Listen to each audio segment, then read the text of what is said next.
You have seen Totally. mobs who have taken over apartment complexes. You have seen murders. You've seen rapes. You've seen beatings of police officers. We've tried it your way. Why don't you try enforcing the law? Why don't you try working with law and federal law enforcement and protecting your citizens? It works. We had a lot of criticism when I did it in Irving, Texas. And the fact is, what we saw was the lowest crime rates our city has ever had. We Yeah. became the fifth city in the country. And far from people wanting to move, people wanted to move in. And I am all supportive of Tom Homan and working with him. I have sent out a letter to mayors in my district saying, Hmm. we want to teach you more about this partnership. We want you to have the resources that you need. We're going to be having roundtables. We're probably going to invite Tom to come and see if he wants to address any of our mayors or Yeah. local law enforcement to tell them how to do it better. This is what Republicans, this is what Democrats in these representative cities should be doing. This is something that both Republicans and Democrats should be doing for the American people. This is what any New Yorker would want to see done. I mean, the crime rate in these cities are astronomical, especially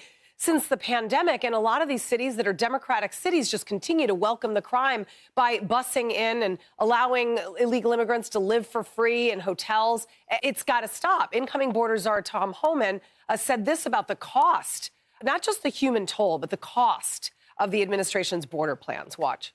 Congress needs to fund this deportation operation. They need to understand, yeah, it's going to be expensive in the beginning, but in the long run, it's going to save billions of dollars of taxpayers' money. We are talking about the biggest national security vulnerability this country has. $86 billion is a start.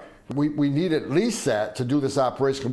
So $86 billion from Congress. You know, obviously, that the Democrats are going to argue against that. There's an opinion piece which argues that there should not be a price tag for border security, saying, quote, securing the border will cost money, but leaving it open will be far more expensive. U.S. taxpayers were on the hook for over $150 billion to support illegal aliens in 2023, according to a new report from the Department of Government Efficiency.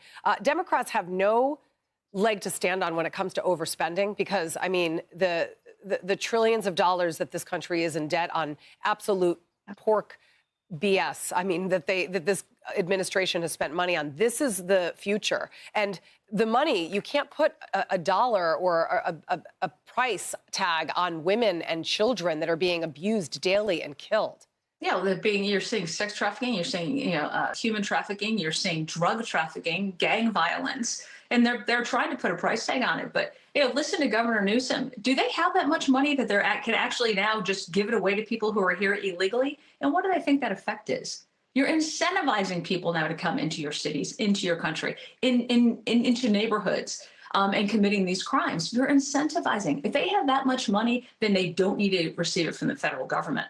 And Yeah. I'll tell you, I put a bill down that if you are a sanctuary city and you're not doing your best to be able to protect your citizens, you should not be getting congressionally delegated funds. So I have introduced that bill. We'll see how much Democrat support it gets. But Yeah. absolutely, we have a $36 trillion budget. We have seen hundreds of thousands of people who've been killed as a result of fentanyl deaths, because you've got all of this stuff coming in over our borders. And they are spending, Rand Paul just came out with his Festivus list of government waste. $1 trillion is what he's estimating it at. Yep. And we are sending millions and millions and millions of dollars to other countries to protect their borders. Yeah. So obviously Democrats are supporting that spend. They're recognizing the fact that you need it in other countries, but they don't respect it in our own country. Yeah. That's They don't deserve. They don't deserve to be reelected. And I think it's time that the American people actually speak up, because this is not going to